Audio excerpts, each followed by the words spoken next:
pertama marilah kita panjatkan puji dan syukur kita kehadirat Allah Subhanahu wa taala atas rahmat, nikmat iman, nikmat Islam, nikmat hidayah, nikmat kesempatan sehingga kita dapat berkumpul di Jalur Barokah dalam rangka sholat subuh berjamaah dan mendengar kajian tausiah.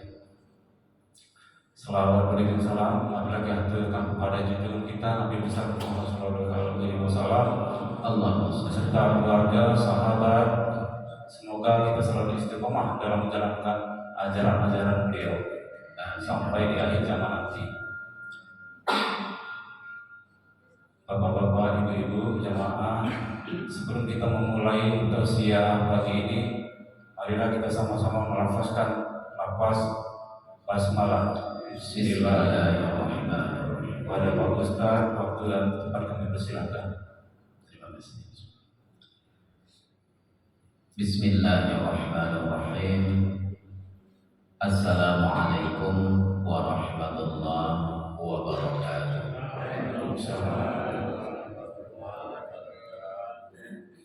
Alhamdulillah. Alhamdulillahilladzi nahmaduhu wa nasta'inuhu wa nastaghfiruh wa na'udzu billahi min shururi anfusina wa min sayyiati a'malina may yahdihillahu fala mudilla lahu wa may yudlil fala hadiya lahu. Asyhadu an la ilaha illallah wahdahu la syarika lahu wa asyhadu anna Muhammadan 'abduhu wa rasuluh la nabiyya ba'da. Yang saya hormati Ketua Pengurus Masjid Al-Barokah beserta jajarannya, Bapak Sekretaris, Bendahara, dan wabil khusus Bapak Imam. Yang saya hormati Bapak Ibu para jamaah yang insya Allah semuanya dimuliakan oleh Allah Subhanahu wa Ta'ala. Amin ya rabbal alamin. Pertama-tama marilah senantiasa kita memanjatkan puji serta syukur kehadirat Allah, yang mana pada pagi hari ini kita masih diberikan kesehatan, keselamatan, taufik hidayah dan inayahnya, sehingga kita dapat bersama-sama menuju rumah Allah ini melaksanakan sholat subuh dan insya Allah dilanjutkan dengan kajian ba'da subuh. Mudah-mudahan apa yang kita lakukan tercatat sebagai satu amal ibadah bagi kita semua. Amin ya rabbal alamin. Shalawat beriring salam semoga senantiasa tercurah kepada junjungan kita Nabi besar Muhammad sallallahu alaihi wasallam. Allahumma shalli alaihi. Mudah-mudahan dengan banyaknya sholawat yang selalu kita lantunkan, kita nanti termasuk orang-orang yang akan mendapat syafaatnya. Amin ya rabbal alamin. Bapak Ibu para jamaah yang dimuliakan Allah, pada hari ini kita sudah memasuki hari yang ke-8, Selasa, Rabu, Kamis, Jumat, Sabtu, Ahad, Senin, Selasa, 8. Ada yang 9, ada yang 8. Berarti sisanya tinggal 21 hari lagi. Dan ada kabar gembira nih Bapak Ibu. Ternyata bulan ini kita itu puasa cuma 20 hari. Sisanya bulan April.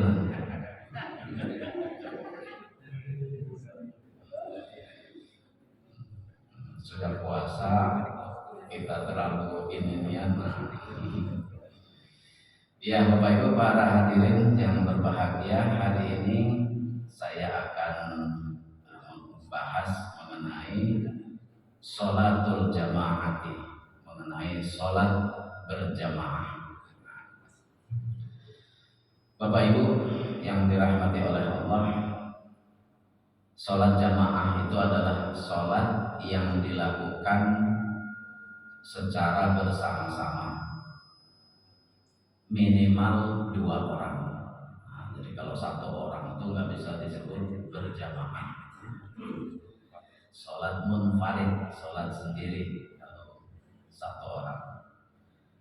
Kemudian tarihu iqamatiha, sejarah berdirinya sholat jamaah atau sejarah sholat berjamaah.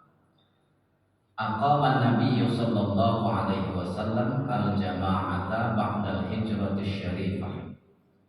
Nabi sallallahu alaihi wasallam mendirikan sholat berjamaah setelah hijrah dari Mekah ke Madinah.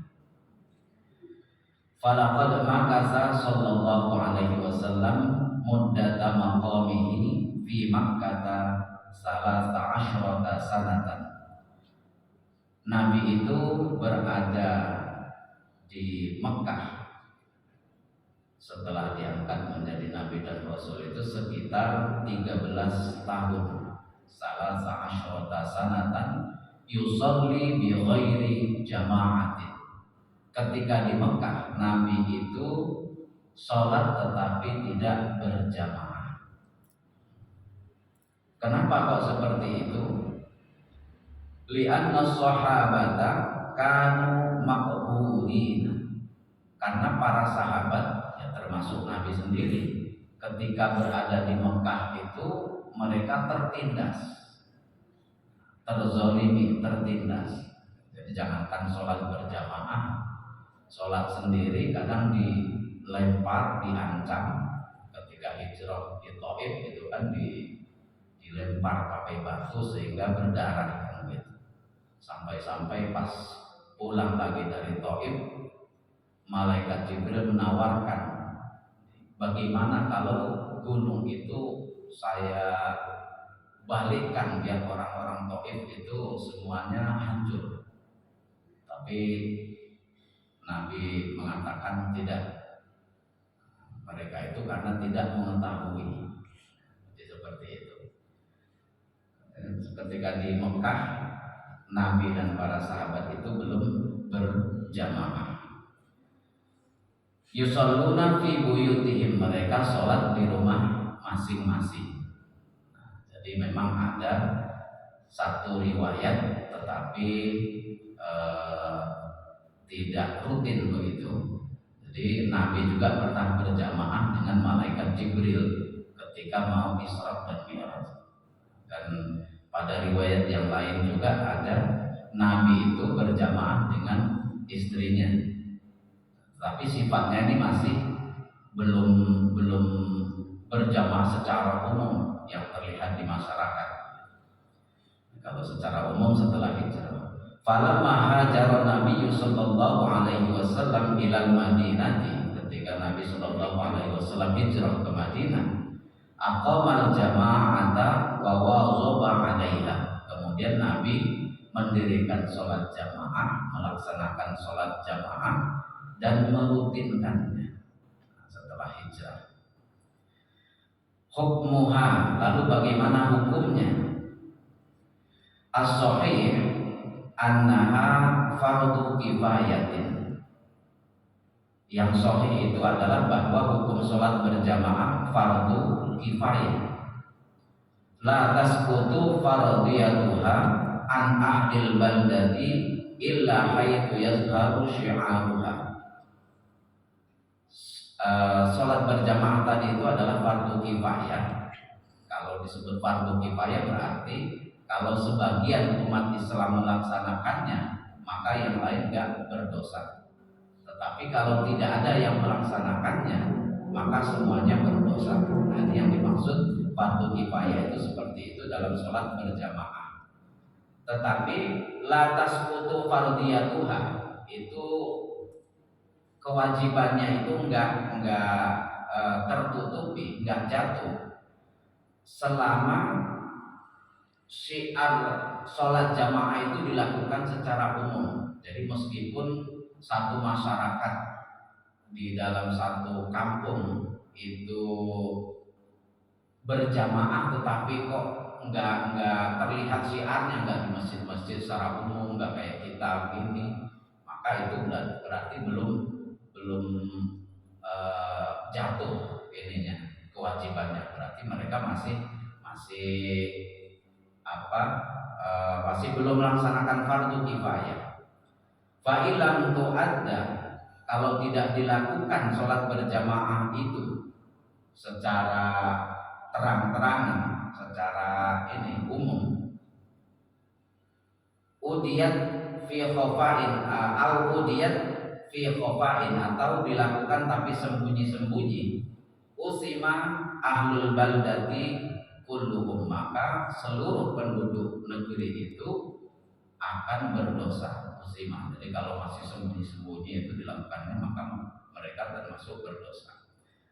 Wal aslu fil masyru'iyatiha qauluhu ta'ala, dan salah satu firman Allah Ta'ala yang berkaitan dengan sholat jamaah ini, wa idza kunta fihim fa aqamta lahumus sholata faltaqum qa'ifatun minhum ma. Jika kalian bersama mereka, maka kemudian kalian akan mendirikan sholat, maka berdirilah sebagian kalian, sedangkan sebagian yang lain tidak. Ini ketika dalam keadaan perang. Jadi kalau dalam keadaan perang saja itu kita disuruh berjamaah, meskipun tidak sama persis dengan kondisi normal. Jadi sebagian ada yang berjaga, ada yang sebagian yang berjamaah, yang ini berjamaah kalau dalam keadaan perang. Nah, apalagi kalau dalam keadaan aman. Nah, itu seperti itu.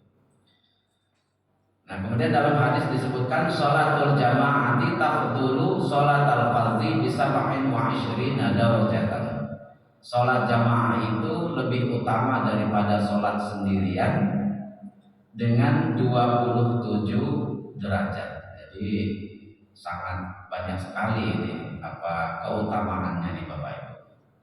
Lalu hikmatu masyru'iyatiha, hikmah pensyariatan sholat jamaah. Innama yanhadu amudul islami ala ta'arufil muslimin wa ta'ahihim wa ta'awunihim li ihqaqil haq wa ishaqil batil. Sesungguhnya sendi-sendi atau tiang-tiang Islam itu akan bangkit jika umat Islam itu saling mengenal. Ala ta'arufil muslimin, ta'aruf itu kan saling mengenal dan saling antara satu dengan yang lain itu saling menyayangi, wa ta'awunihim, dan juga saling membantu untuk menegakkan yang hak dan menghilangkan yang batil. Jadi maksudnya bermula dari masjid ini, kalau sesuatu itu dimulai dari masjid, maka insya Allah akan baik. Jadi misalnya ketika kita berjamaah di masjid, setelah berjamaah pulang sambil jalan, sambil misalnya sambil ngobrol sama kawannya, kadang ngobrol masalah pekerjaan gitu kan. Oh, kebetulan di tempat saya butuh ini pekerja, kalau mau silahkan. Nah, insya Allah orangnya baik-baik kalau dari dalam masjid. Nah, jangankan dari masjid, kadang dari sekolah aja ini. Saya ingat waktu di S2 dulu di Ciputat di Jakarta. Nah, ini saya kenal sama, sebelum saya kenal sama istri saya, nah itu pas di sana itu kenalan. Saya hari terakhir masuk ngurus-ngurus ijazah, istri saya itu mau masuk ngurus-ngurus berkas-berkas, karena dia nggak ngerti di Jakarta itu seperti apa. Nanya sama saya juga nggak kenal tadinya itu siapa gitu. Jadi ketika kenal, ketika dia ini bertanya, mohon maaf tempat pendaftaran di mana? Oh, di lantai 2 sana. Waktu itu belum online, waktu itu masih offline, masih jadul lah gitu. Nah, ya sudah, setelah itu selesai. Pas sudah ini selesai, pulangnya belum ketemu lagi gitu. Sudah selesai, itu tadi pendaftaran sudah. Kemudian dia terus mau kemana? Mau pulang gitu. Oh, saya juga mau pulang. Jadi ketika pulang dia itu lewat jalan utama jauh sekali. Wah, jalan besar kan jauh, kasihan pula kalau lewat situ gitu kan. Mana banyak mobil gitu. Nah, saya tahu jalan tikus tadi. Nah, kalau mau pulang lewat situ jauh. kalau mau lewat sini, tapi saya berdua, saya sama kawan juga, laki-laki juga gitu. Saya sama kawan laki-laki juga gitu. Jadi bertiga pun ya kalau gitu saya ikut aja yang dekat gitu. Nah, pas sudah gitu akhirnya ya apa ya minta nomor HP gitu, minta nomor HP, namanya sudah dewasa. Nah, dia ternyata ngobrol sama kawannya gitu, ngobrol sama kawannya, gimana ini nah, saya belum kenal dia, nah, gimana ini nah, jadi kawannya tuh bilang apa kalau kenalnya itu di kampus, insya Allah itu orang baik-baik katanya gitu. Jadi janganlah ragu katanya. Padahal ya kawan itu gak kenal juga dengan saya gitu. Jadi artinya apalagi kalau itu kenalannya di masjid gitu. Maksudnya meskipun bukan yang bersangkutan langsung, tetapi mungkin anaknya, saya punya anak. Nah, gimana kalau anak kita ini kan kalau berawal dari masjid, insya Allah semuanya baik kan begitu. Nah ini yang dimaksud seperti itu. Dengan di masjid tadi itu, insya Allah kalau dimulai dari masjid akan baik. Kemudian wala yatimu hadat ta'aruf wa ta'afi fi majalin afdol fi majalin afdolu min majalil masjidi indama yatalaqa fihil muslimun li'ada isolatil jamaah kulla yaumin khamsa marratin. Jadi apa perkenalan dan persaudaraan itu yang paling bagus itu adalah di masjid tadi. Karena insya Allah semuanya orang yang baik-baik, nggak mungkin dia akan sholat 5 waktu kalau orangnya itu orang yang jahat. Kalau ketemunya misalnya di tempat karaoke, ketemunya kenalannya di panti pijat dan lain sebagainya, itu nggak dijamin itu. Ya jangan-jangan memang dia sudah pelanggan terus gitu. Ya meskipun ada yang baik-baik tapi sangat sedikit sekali. Bapak Ibu para jamaah yang dimuliakan Allah, sebelum kita lanjut ke tentang teknisnya, ini ada uzur-uzur al-a'zarul maqbulatu fit takhallufi an sholatil jamaah. Ini ada uzur yang membolehkan untuk tidak berjamaah. Jadi ada juga uzur-uzur tertentu yang kita dibolehkan untuk tidak berjamaah. Apa itu? Amal a'zarul ammah itu adapun uzur yang sifatnya umum itu amatorin, seperti kalau hujan deras itu termasuk salah satu uzur. Tapi kalau hujan biasa masih bisa pakai payung, ya itu berarti masih disarankan untuk lebih baik berjamaah kecuali yang tidak bisa.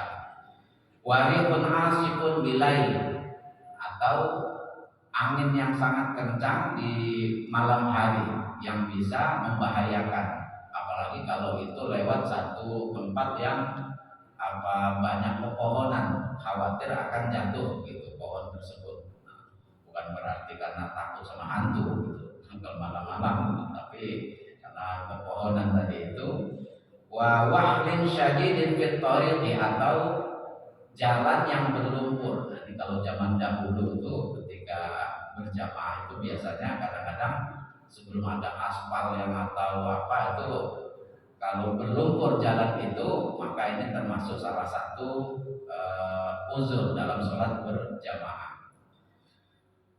Warada anna Umar radhiyallahu anhuma azana li sholati fi lailatin zati bardin warihin. Ini dari Ibnu Umar radhiyallahu anhuma, bahwasanya satu saat Ibnu Umar itu azan untuk melaksanakan sholat pada malam yang sangat dingin sekali.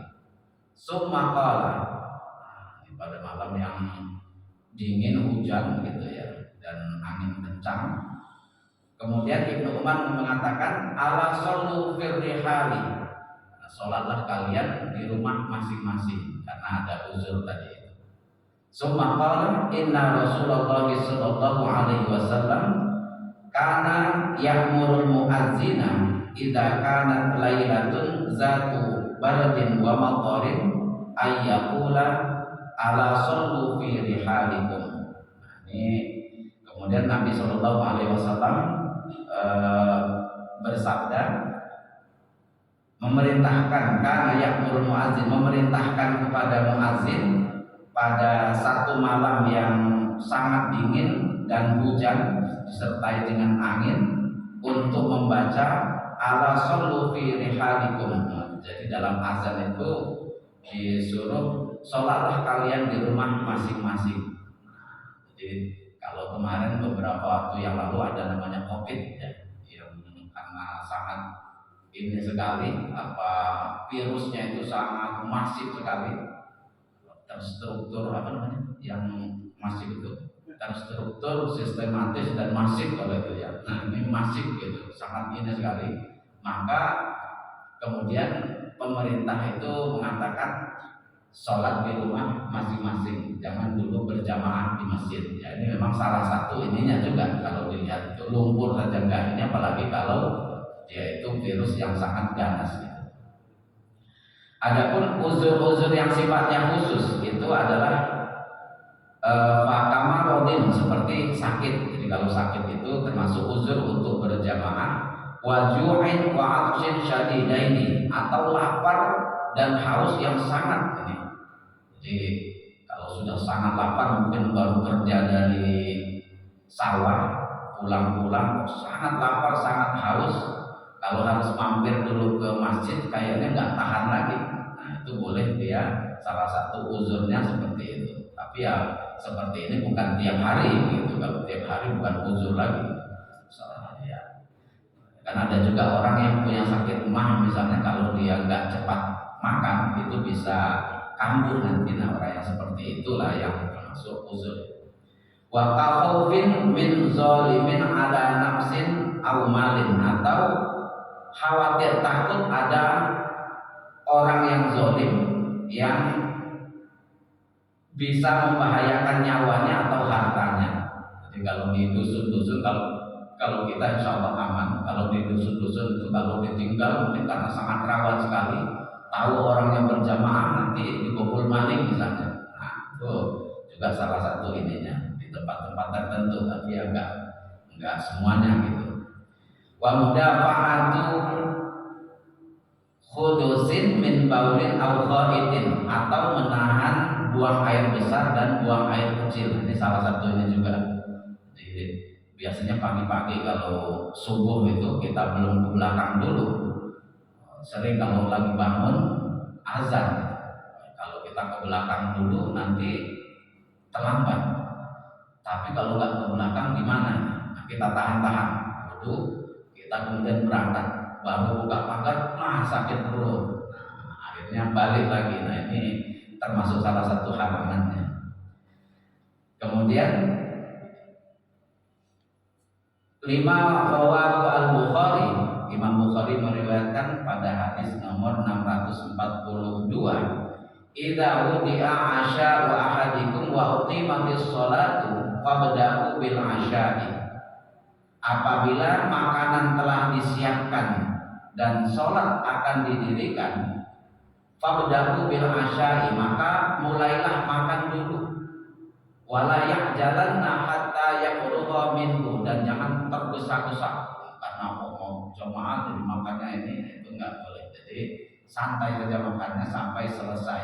Nah, ini termasuk salah satu ini juga. Tetapi ada ininya Bapak Ibu, yang dimaksud kita lebih mendahulukan makan dulu kalau makanan itu bisa mengganggu konsentrasi kita dalam sholat. Nah, jadi misalnya kita sedang di kos gitu ya, anak kos itu kan ini sekali. Nah, kemudian biasanya bebas kawan-kawannya itu, Assalamualaikum, langsung masuk aja kan, untuk buka pintu masuk aja. Punya buku ini. Nah, kita baru beli nasi bungkus, wah ini jangan-jangan bisa-bisa dihajar sama kawan ini. Nah seperti itu maka Nabi mengatakan makan dulu baru kemudian sholat dulu. Nah, ini sama dengan ini hadis satu lagi ini, la sholata bi hadratit ta'am wa la huwa yudafi'ul ahbasan. Nah, jadi kalau jangan kau sholat ketika makanan itu Wala sholata, tidak ada sholat kalau makanan itu sudah disiapkan. Tapi kalau dia itu bisa menggugah selera, kemudian bisa mengganggu konsentrasi. Jadi makan dulu baru sholat, Jadi ini salah satu apanya. Karena sholat ini kan panjang waktunya Bapak Ibu, daripada nanti enggak konsentrasi gitu. Tapi kalau misalnya aman, misalnya kita habis masak, sebelum makan sholat dulu lah, ya nggak apa-apa. Kalau memang nggak konsentrasi, yang lebih baik begitu. Taruh di lemari dulu. Kemudian wa akli dzirihin karihin, dan juga termasuk salah satu yang tidak dianjurkan untuk ikut berjamaah kalau dia itu memakan sesuatu yang bau. Nah, seperti makan apa namanya? Petai. Nah, makan petai itu menghilangkannya makan jengkol. Ini salah satu yang ini makruh ya. Kalau dia itu karena mengganggu kawannya, apalagi kalau sangat ini sekali sedang bau-baunya itu. Ya, awil yakunu murtadiyan siyaban qazaratan, atau dia pakai baju yang kotor yang bisa mengganggu orang lain karena baunya tadi. Jadi yang bisa mengganggu stabilitas sosial gitu, stabilitas di masyarakat. Dalam sholat berjamaah itu termasuk salah satu yang mendingan di rumah saja gitu. Atau ya ganti dulu, cepat diselesaikan dulu itunya, sebab-sebabnya tadi. Ini ada hadis lagi yang diriwayatkan dari Jabir radhiyallahu anhu, hadis riwayat Imam Bukhari nomor hadis 817. Man akala suman, barang siapa yang memakan bawang putih itu kan bau itu. Ini apalagi jengkol yang lebih bau, apalagi petai dan lain sebagainya. Man akala suman fal ya'tazilanna, maka hendaklah dia menyendiri. Fal ya'tazilanna, mu'tazilah itu kan orang yang apa namanya menyendiri gitu, dan sama. Jadi jangan sama-sama karena nanti bisa mengganggu. Lalu syarat-syarat syurutun mayyuk tadabihi, syarat-syarat untuk berimaman gitu. Apa yang dijadikan syarat-syarat ini? Allah ya'lamal muqtadi batlana sholati imamihi au yaqtaqidu zalika. Nah, kalau mau berimam itu antara makmum dengan imam itu, makmum itu harus tahu, harus bisa sejalan bahwa imam ini tidak ada sesuatu yang menjadikan dia nggak sah. Jadi maksudnya begini, kalau kita tahu Bapak Ibu, kita tahu imamnya itu si A ini sebenarnya belum masuk waktu, tapi menurut dia itu sudah masuk waktu. Nah, jadi ada perbedaan antara makmum dengan imam. Sedangkan masuk waktu ini merupakan salah satu syarat sahnya sholat kan gitu. Kalau seperti itu, menurut imam ini sudah masuk waktu, menurut makmum belum, masih 5 menit lagi, tetapi kemudian imam tetap saja memulai sholat, maka mendingan kita nggak usah ikut sholat karena kita sudah tahu bahwa ini imam ini belum masuk waktu. Tuh.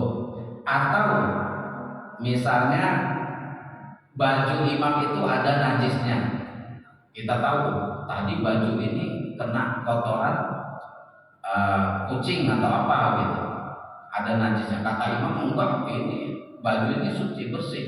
Nah, kalau kita tahu bahwa pada imam itu terdapat sesuatu yang membatalkan sholat, yang nggak sah, maka kita jangan ikut imam. Nah, ini salah satu ininya.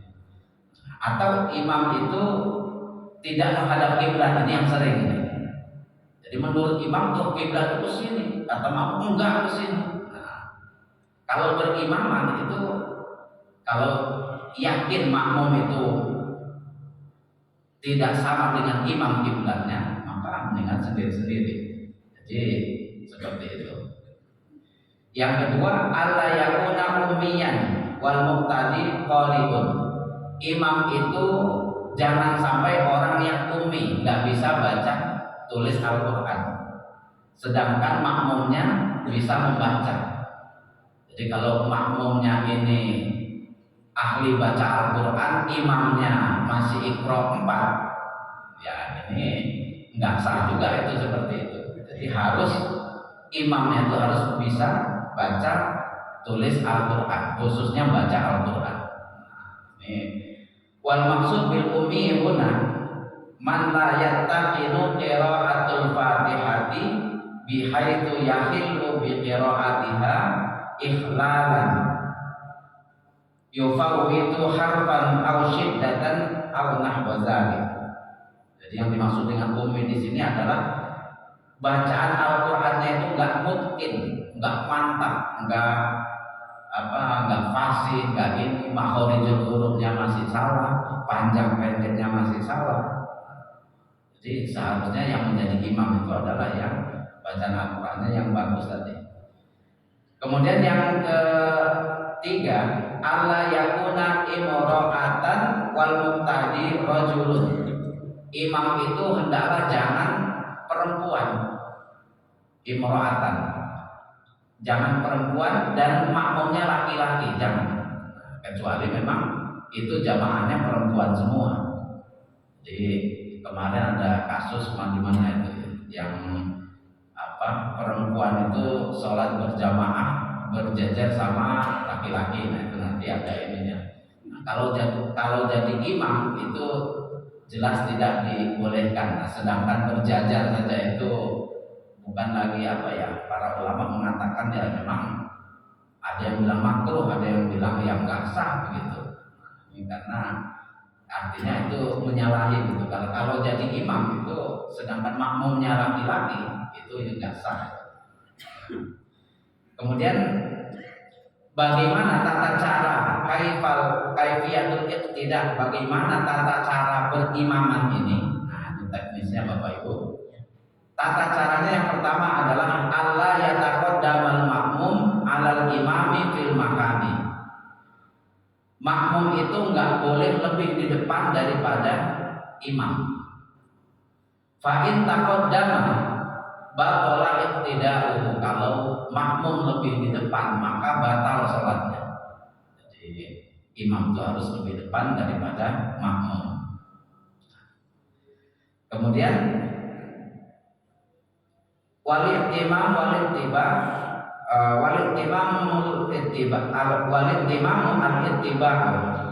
wa huwa la yakunu illa haitsu yakunu tabi'u mutaakhiran lakin. Nah, tetapi ada pengecualiannya, ada ininya, bukan pengecualian, ada penjelasannya. La tadurru musawatuhu lahu fil mauqifi. Kalau makmum dan imam ini posisinya sejajar, kan ada juga biasanya kita lagi sholat kemudian makmumnya ada satu orang datang duduk berdirinya sejajar. Kalau sejajar itu maka ma'al karohat itu hukumnya makruh. Jadi harusnya imamnya itu di depan, makmumnya di belakang. Kalau sejajar hukumnya makruh. Wa innama yundabu takhallufuhu anhu qalilan. Disunnahkan makmum itu untuk di belakang lebih sedikit. Jadi kalau ininya makmumnya satu, biasanya kan ada orang tiba-tiba sejajar gitu. Nah, itu hati-hati. Kalau lebih depan meskipun cuma sedikit, maka itu nanti nggak sah itu. Fa in taqaddama alaihi batalat sholatuhu. Kalau makmum itu lebih depan maka batal sholatnya. Wal i'tibaru fit taqaddumi wa ta'akhuri bil aqibi.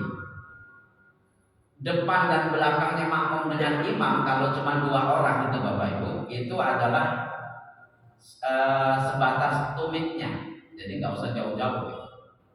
Sebatas tumit. Jadi kalau gitu, nah kalau kita kan di belakang ini kalau jamaahnya banyak, tapi kalau cuma berdua di belakang sedikit. di tumitnya itu. Wa huwa muakhirul qadami, itu kaki yang bagian belakang. Fa in kana al-muqtadi isnaini fa aksar, kalau yang makmumnya itu 2 orang atau lebih. Kalau 2 orang atau lebih, istafu khalfal imami, maka hendaklah berdiri di belakang imam. Kalau 2 orang di belakang imam. Wa in kana wahidan waqafa an yamini, kalau 1 orang berdirinya itu di sebelah kanan imam. Jadi kita seperti ini, dia di agak di belakang sedikit, di sebelah kanan kalau sendirian. Kalau makmumnya sendirian 1 orang. An yamini fa in ja'a sanin, kalau datang orang yang kedua, waqafa ala yasarihi, kalau ada 1 lagi ternyata masbuk ya, makmum 1 lagi datang, sedangkan sudah mulai, sudah ghairil maghdubi alaihim waladdallin, maka makmum yang 1 lagi itu berdiri di sebelah kirinya, an yasarihi. Summa raja'a aw taqaddama imam, kemudian imam itu maju atau makmumnya mundur ke belakang. Tapi kalau agak sulit itu kadang-kadang ya udah di sebelah kanannya semua, kadang-kadang seperti itu. Padahal harusnya itu ini mundur gitu. Jadi kalau datang 1 lagi yang tadinya agak sejajar di sebelah kanan, karena ada 1 lagi dia mundur atau imamnya yang maju. Tapi kalau imam maju biasanya agak ini ya, dia mundur. Dia juga mundur, jadi nanti pas di belakang imamnya. Kemudian Rawa Muslimun, Imam Muslim meriwayatkan an Jabir radhiyallahu anhu qala shallaitu khalfa Rasulillah sallallahu alaihi wasallam, saya sholat di belakang Nabi sallallahu alaihi wasallam, faqumtu an yaminihi, saya berdiri di sebelah kanannya. Sumaja Jabir bin Soher faqama an yasarihi, kemudian datanglah Jabir bin Soher di sebelah kiri. Jadi imamnya itu Nabi, sebelah kanan sahabat, sebelah kiri sahabat. Nah setelah itu maka Nabi kemudian fa'ausna bi aidina jami'an, Nabi kemudian mengangkat tangan kami supaya di belakangnya. Faqamana khalfahu, kemudian kami berdiri di belakang Nabi. Wa yusanu alla yazida ma bainal imami wal mahmumi ala salasati azra'in, disunnahkan antara imam dan makmum itu tidak lebih dari 3 zirah. 3 zirah itu 1 zirah itu segini. Segini ini biasanya sekitar 1/2 meter. Kalau 3 zirah itu berarti 1,5 meter. Jadi antara imam di belakangnya makmum itu sekitar itu 1,5 meter ya. Sob-sob itu seperti itu juga, sekitar 1,5 meter. Tapi ini kalau orang Arab mungkin tinggi ya, mungkin tergantung posturnya juga itu. Kalau kira-kira terganggu ya bisa lebih atau kurang sedikit. Artinya jangan imamnya di sini, makmumnya di situ, kejauhan. Jadi jangan terlalu jauh lah seperti itu. Kemudian wahakada bainan kulli sofaini, demikian juga di antara setiap sof itu sekitar 1,5 meter. Mungkin karena orang Arab, kalau kita kayaknya nggak sampai ya, karena orang Indonesia ketika rukuk kan rukuk semua, sujud semua. Wa idza shallal imam rijalun wa nisa'un, kalau ketika sholat berjamaah ini ada laki-laki dan ada perempuan, shofar rijal awalan, maka bagian depan itu shof laki-laki terlebih dahulu. Jadi jangan perempuan di depan, laki-laki di belakang. Kalau seperti itu orang nanti yang laki-laki bapak-bapak ini semangatnya. Jadi perempuan di belakang. Shofar rijal awalan summa an-nisa'u ba'dahum, kemudian wanita di belakangnya. Wa idza shalla rajulun wa mar'atun shafar rajulu an yaminil imam wal mar'atu khalfal rajul. Kalau makmumnya 2 orang, misalnya ada imam, datang makmum laki-laki berdiri di sebelah kanannya. Kalau datang makmum satu lagi tapi dia perempuan, bukan di sebelah kiri imam, tetapi di belakang makmum laki-laki. Bisa dipahami Bapak Ibu? Nah, jadi di belakang makmum laki-laki. Kalau 2 orang, imam, makmum, dia di sebelah kanan imam. Kalau datang satu lagi, tapi laki-laki juga di sebelah kiri imam, kemudian mundur ke belakang. Tapi kalau perempuan, misalnya imam, makmum, datang perempuan, jadi ikut jamaah, dia di belakang yang laki-laki tadi. Jadi nggak di sebelah kiri imam. Nah itu seperti itu. Walmar atau khalfar rajuli, di belakang makmum laki-laki tadi. Amma jama'atun nisa, ya adapun kalau jamaahnya itu perempuan semua. Fataqifu imamatuhunna wasatuhunna disubuti dzalika an Aisyah. Maka yang jadi imam itu perempuan yang ada di tengah. Nah, kalau jamaahnya perempuan semua, misalnya majelis taklim ibu-ibu, kemudian datang waktu asar gitu, maka yang jadi imam itu yang di tengah. Ada para ulama ada yang mengatakan maju sedikit, tapi tidak seperti biasa. Ada juga yang mengatakan ya tetap barisannya imam itu sejajar. Nah, tapi ya yang apa itu agak maju sedikit gitu. Nah, ini seperti itu. Kemudian wa yukrahu wuquful ma'mum munfaridan fi shaffin wahdihi. Nah, makruh hukumnya seorang makmum itu membuat, karena shopnya masih ada itu di depan, meskipun di pojok itu, di pojok masih ada, karena dia malas saya mau di ini aja. Kemudian dia sendirian di shop ketiga. Nah, jadi shop pertama dan kedua sudah agak penuh, dia mau di shop yang ketiga sendirian. Itu makruh hukumnya seperti itu. Ya sah, tetapi makruh. Dia harus cari tempat yang memang memungkinkan untuk masuk di shop di depannya, kecuali memang nggak ada gitu. Kalau nggak ada ya apa boleh buat. Kalau nggak ada itu sebenarnya makmum yang di shop ketiga tadi, yang sendirian tadi itu, mengajak salah satu jamaahnya untuk menemani dia di belakang, itu seharusnya seperti itu. Tapi kalau kita mungkin biasanya karena takut terganggu gitu ya, atau orang nggak tahu nanti dia bisa marah gitu, ya sudah kita sendirian di belakangnya, biasanya seperti itu.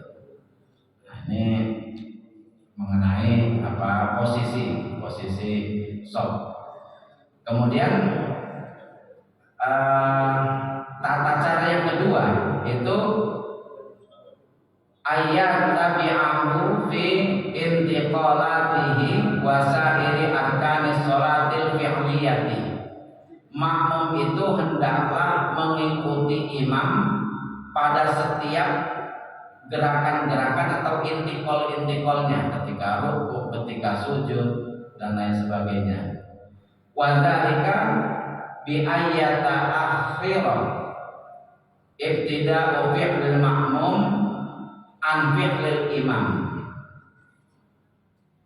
Makmum itu gerakannya harus lebih akhir daripada imam. Ya, imam kan yang diikuti. Jadi kalau makmumnya lebih dahulu, berarti itu bisa batal nanti. Fa in ta'akhkhara al-makmum 'anil imami qadra ruknin kuriha dzalika. Kalau makmum itu ketinggalan satu rukun, itu terlambat dari imam satu rukun, maka itu makruh hukumnya. Misalnya imamnya sudah ghairil maghdubi 'alaihim waladdallin, amin, bismillahirrahmanirrahim, qul huwallahu ahadun allahu samad lam yalid wa lam yulad wa lam yakul lahu kufuwan ahad, Allahu akbar. Sudah rukuk dia masih berdiri aja gitu. Baru kemudian setelah itu baru ikut rukuk gitu, terlambat gitu, maka itu kuriha. Tetapi kalau sampai sudah bangkit dari rukuk kemudian sujud, nah itu berarti udah terlepas, udah rusak ininya, jamaahnya. Jadi kalau kita agak terlambat bacanya, misalnya kita karena sudah usia udah tua, kita baru baca Fatihah, ghairil maghdubi alaihim, imamnya cepat-cepat. Nah itu mendingan kita hentikan. Jadi baru iya karena na'budu wa iya karena nasta'in, imam udah ruku, ya kita waqafa, berhenti membacanya kemudian ikutin imam, itu lebih ini lagi. Karena kalau kita membacanya lama itu bisa lambat nanti. Kemudian yang ketiga, al ilmu bintiqalatil imam, harus mengetahui apa gerakan-gerakan imam dan juga terdengar gitu. Ini mengetahui ini ruku, ini sujud. Nah ini kalau tadi harus mengikuti gerakan-gerakan imam, ini harus mengetahui ini habis ini ruku imam, ini sujud gitu. Kemudian Allah yakuna bainan imam wal makmum fasilun makaniyun kabirun. Enggak boleh antara makmum dengan imam itu ada jarak yang cukup jauh. Nah, jadi harus dekat. Kalau di masjid bagaimana? Kalau di masjid sebenarnya ya enggak ini dibolehkan saja kalau masih dalam satu bangunan di masjid. Tetapi kalau dia kalau misalnya di luar gitu, itu enggak disarankan, kecuali memang pada saat sangat penuh kemudian masih ada jalan untuk menuju ke sana, dia bawa dengan di atas gitu. Nanti ada itu, para ulama mengatakan kalau tidak ada jalan ke atas maka enggak boleh bermakmum di atas dengan di bawah. Makanya biasanya itu di tengahnya ada lubang gitu. Jadi biar mengerti gerakan-gerakan ini. Jadi, biasanya kalau lantai 2 itu kan masih ada yang terlihat gitu lah, masih ada lubangnya seperti itu. Ustaz, apa tidak mungkin misalnya kan kita waktunya kan mungkin ada orang mau bertanya. Oh iya. Seperti karena banyak hal yang barangkali agak yang perlu ditanyakan. Sayang itu tadi membawa acaranya mungkin harus mengingatkan gitu. Oh iya Bapak Ibu, iya. Ini mohon maaf mungkin karena agak lupa ya, kita jam gitu Pak. Ya, kami persilakan Bapak Ibu ya. Ini kebetulan pas sudah keempat ini udah selesai nih, ada itunya. Nah, udah ini kami persilakan, mungkin kan sudah agak siang juga waktu jam kerja pula ya. Ya, kami persilakan. Iya, silakan. Ini Ustaz tentang masuk tadi Ustaz. Kita kan udah ada satu dosa ya. Tetapi karena kita terlambat, kan sebagian tidak ada yang mengerti kan ya. Kita harus merasa sendiri, berarti mungkin hukumnya itu harus sunnah ya sendiri ya. Ataupun mengerti sih. Apakah yang tadi Bapak bisa kita cari tadi? Oleh yang mengerti, mungkin yang di tengah ada yang jauh sehingga kita bersab belakang jadi 2 Pak. Memang kita sendiri tadi. Yang kedua Pak, maksud saya kita dalam perjalanan, tapi dalam lingkungan perjalanan itu kita mau pertimbangan, kita sholat, sedangkan itu kita agak terlambat ke waktu kita ya. Apa itu sholat akhir atau takbir? Disuruh imam. Pada kita kan imam misalnya Pak, kita mau ijamah jamaah asar, tapi mereka yang di imam tidak ngerti. Jadi gimana itu Pak? Apakah kita nanti langsung kita berhenti 2 rakaat ya gimana itu? Oh iya. Terima kasih Pak. Assalamualaikum warahmatullahi wabarakatuh. Waalaikumsalam. Tadi ini ya, makmum yang di sop 2 sop itu udah penuh semua misalnya. Kemudian dia satu-satunya harus di sop ketiga gitu. Memang sebaiknya dia harus dia menarik salah satu yang ada di sop depannya itu untuk menemani dia di situ. Tetapi mungkin karena ini masih sangat jarang dilakukan, belum banyak orang yang terbiasa begitu. Ini kalau kira-kira menimbulkan kegaduhan, ya nggak usah. Ini karena itu sifatnya bukan sesuatu yang wajib gitu. Kita nggak tahu dia ini paham apa enggak yang seperti itu gitu. Ini apa enggak. Jadi kalau kita tarik orang sholat kok diganggu kan bisa marah gitu. Nah, itu jangan, kecuali memang satu saat nanti misalnya Bapak Ibu yang ada di depan, kemudian ada yang narik seperti itu, minimal sudah tahu gitu. Tapi ya itu yang pertama. Kemudian yang kedua, ketika kita dalam keadaan musafir, itu kan ada sholat jamaah, ada sholat qashar. Ini bagaimana ini? Nah, nanti ada pembahasannya dalam sholat qashar ini. Kalau dia sholat jamaah dan qashar, maka memang sebaiknya tidak ikut dengan imam yang sholat normal. Nah, dia sendiri. Jadi jangan ini. Ya.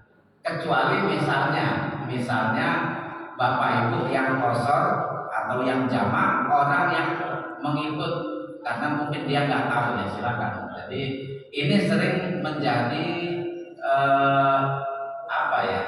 perselisihan. Maksudnya begini, saya pernah menemukan di satu masjid, saya sholat jamaah, kemudian datang serombongan orang satu mobil mungkin dari jauh. Jamaah itu masih satu rakaat lagi, kemudian mereka buat sendiri di pojok gitu, buat jamaah sendiri. Secara fikih ya memang seperti itu karena dia di jamaah atau di qashar begitu. Tetapi setelah selesai pengurus itu marah-marah. Kenapa? Kok buat jamaah sendiri kok ini? Kami di qashar Pak, kami di jamaah, kami dari jauh gitu. Iya, tapi harusnya ikut nih. Nah, seperti itu. Padahal memang sebaiknya dia sendiri karena dia niatnya beda, jamaah dan qashar tadi. Nah, jadi seperti itu. Ya Bapak Ibu, mungkin kalau masih ada siapa dulu yang silakan. Sebenarnya Pak, kalau saja kita masuk Pak, sekarang jemaahnya sudah penuh semua.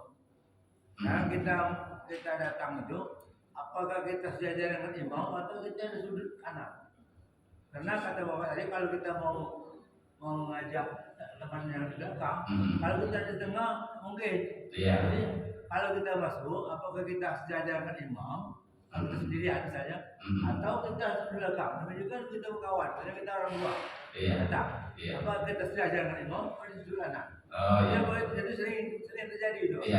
Terima kasih. Terima kasih. Makmum, sebaik-baik makmum itu barisan jamaahnya itu adalah yang sebelah kanan memang. Makanya banyak kemudian para ulama yang mengatakan cari yang memang sebelah kanan. Nah, bahkan ada saya menemukan suruh ke kanan dulu baru ke sini gitu. Jadi bukan di belakang dulu. Nah, tetapi kalau mau di belakang dulu, di belakang imam, memang ada juga yang ini ketika makmum ada di belakang imam, nanti ketika imam bermasalah, misalnya tiba-tiba batal atau apa, maka yang di belakangnya itu yang maju. Artinya yang di belakangnya itu nggak boleh orang sembarangan begitu. Nah, itu seperti itu. Jadi memang sebaiknya itu cari yang sebelah kanan karena sebaik-baik barisan berjamaah itu sebelah kanan begitu. Tetapi ya cari ininya juga, lihat kondisinya. Kalau jauh niat itu ya jangan, dengan di belakangnya itu kan ada yang sopnya itu panjang ya. Jadi misalnya dari sana ke sana gitu kan, imamnya di sini masa sendirian di sebelah sana kan gitu. Ya mendingan secara niat di belakangnya aja. Tapi kalau memang nggak terlalu jauh ya sebelah kanannya. Misalnya sebelah kanannya ada yang kosong, sebelah kirinya ada yang kosong, sebelah kanannya pilih gitu, maksudnya seperti itu. Ya. Satu lagi. Ya. Saya nanya ini, Pak Hidayat. Tadi dikatakan bahwasanya yang menjadi imam itu adalah orang yang banyak bacaannya sudah hafal. Bagaimana kalau yang di belakang kan ini orang yang sudah banyak bacaannya tidak mau menjadi imam, dia menyuruh orang yang bacaannya baru sedikit dan kurang begitu fasih. Bagaimana nih? Satu saja pertanyaan untuk saya. Ya satu masih ada terlebih dahulu. Gimana kalau itu hukumnya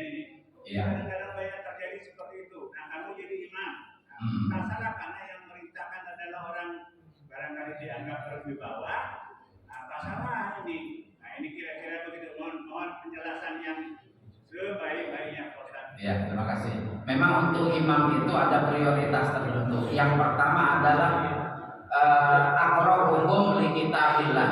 Dia itu bacaan Al-Qur'annya itu paling fasih, paling bagus, itu yang pertama. Jadi pertimbangan utama itu seperti itu.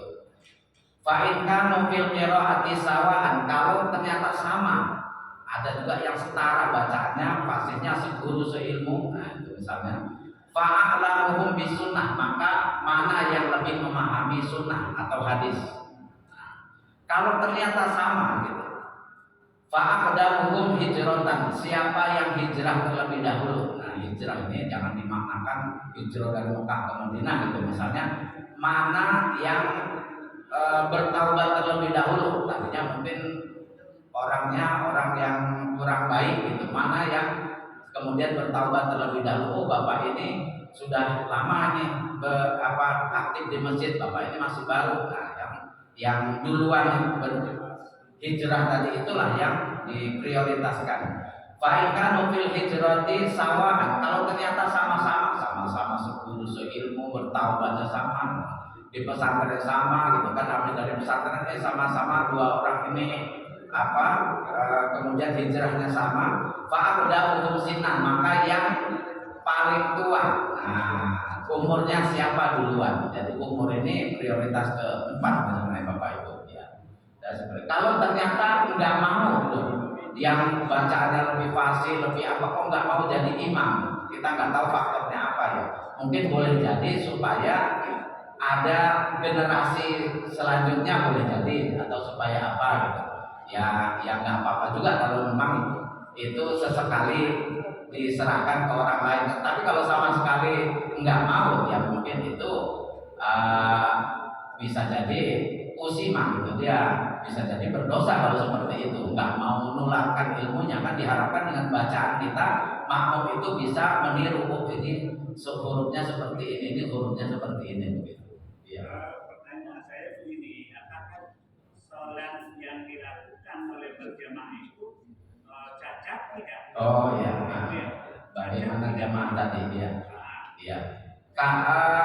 Kalau ternyata imamnya itu bacaannya kurang, memang para ulama mengatakan itu makruh. Tetapi salah satu keistimewaan berjamaah itu, kalau ada yang kurang imamnya, itu bisa tertutupi dengan berjamaah tadi.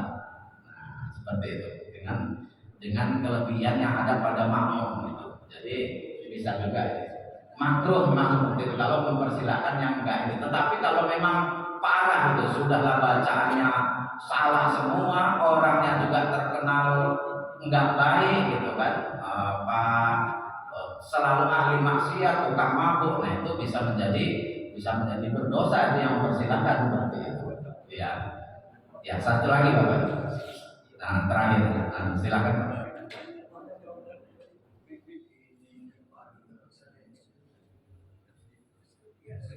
Mohon izin bertanya Pak Ustaz. Ini sering terjadi hampir setiap Jumat, apakah setiap sholat tarawih. Kita berjamaah itu kan lebih baik dari sendirian dan sholat itu. Hampir terjadi di masjid ini, semakin lama saya lihat semakin menjadi. Itu anak kecil jelik-jelik itu. Kalau saya pernah dengar, sering dengar, katanya anak kecil itu memang benar apa memutuskan saf kita dari sholat tadi. Pernah kemarin itu, pas saya mau sholat, tidak apa-apa Pak, anak kecil itu aja di situ. Jadi sampai penjelasan, benar putus apa enggak? Yang setahu saya, yang saya dengar Pak Ustaz sering ceramah, itu safnya putus. Tapi kata Pak memang benar Pak ya, anak apakah cucu yang kita bawa itu boleh hanya bagus dibawa ke masjid, tapi dia berdiri di belakang sama bapaknya. Apakah dia di belakang? Ini malah di tengah-tengah semakin banyak saya lihat. Jadi pas saya mau masuk itu biarin aja, karena apa-apa dan saya tidak terima. Jadi saya pikir kenapa dia pintu situ Pak. Terima kasih dengan penjelasannya Pak Ustaz. Ya, terima kasih. Memang ini sering jadi persoalan ketika anak-anak sangat banyak ribut dan lain sebagainya. Ini saya kira bagaimana cara menyikapi anak-anak yang ribut tadi itu. Apakah ada orang khusus yang disuruh untuk mengatur mereka atau bagaimana? Nah, kalau dalam shop ini memang yang shop depan ini laki-laki, shop belakang perempuan. Nah, kalau dia banyak anak-anak, nah itu memang sebaiknya diletakkan di stop sendiri di belakang gitu. Laki-laki di depan, laki-laki dewasa, kemudian baru anak-anak gitu. Di belakangnya lagi baru ibu-ibu. Tetapi harus didampingi anak-anak tadi itu. Mungkin ada salah satu yang misalnya apa ditakuti atau apa gitu kan, supaya anak-anak itu nggak ribut. Tapi kalau udah didampingin yang pasti rame gitu. Menjadi kehusuannya menjadi hilang. Jadi dia dibuat shop sendiri, mungkin shop kelima itu khusus untuk anak-anak. Nah, ini tapi harus didampingi oleh yang dewasa. Nah, bukan berarti memutus shop dan lain sebagainya. Jadi masih baiknya begitu. Kalau campur di bagian depan, nanti dia mungkin bisa lari kemana-mana.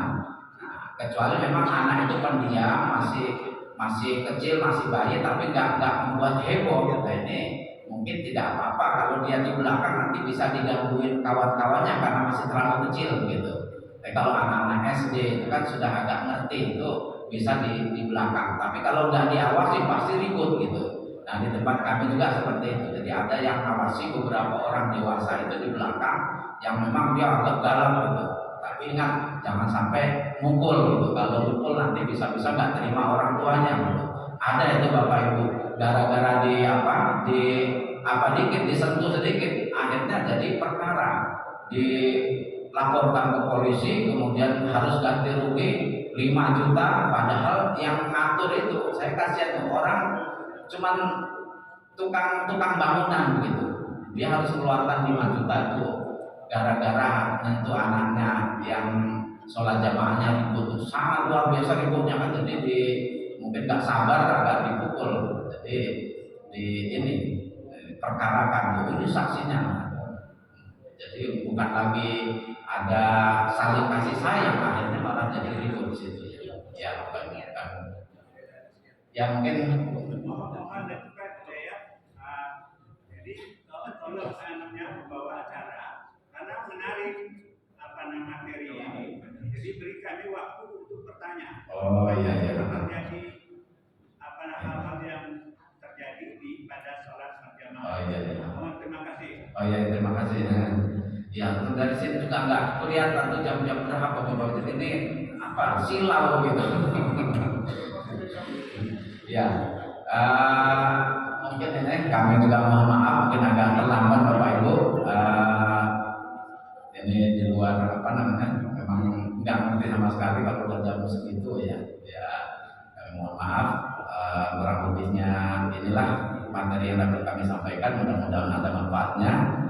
Mudah-mudahan ilmu kita ilmu yang bermanfaat. Amin ya rabbal alamin. Wallahul muwaffiq ila aqwamit thoriq. Wassalamualaikum warahmatullahi wabarakatuh. Terima kasih kepada Pak Ustaz Dr. Haji Hidayat yang telah menyampaikan materi sholat berjamaah. Semoga apa yang disampaikan Pak Ustaz tadi dapat kita makan dalam kehidupan kita sehari-hari. Bapak Ibu, sebelum kita tutup tausiah pagi ini, marilah kita sama-sama melafazkan hamdalah. Demikian tausiah pagi ini. Lebih dan kurang saya mohon maaf, dan pada Allah saya mohon ampun, dan saya akhiri dengan wabillahi taufiq wal hidayah. Assalamualaikum warahmatullahi wabarakatuh.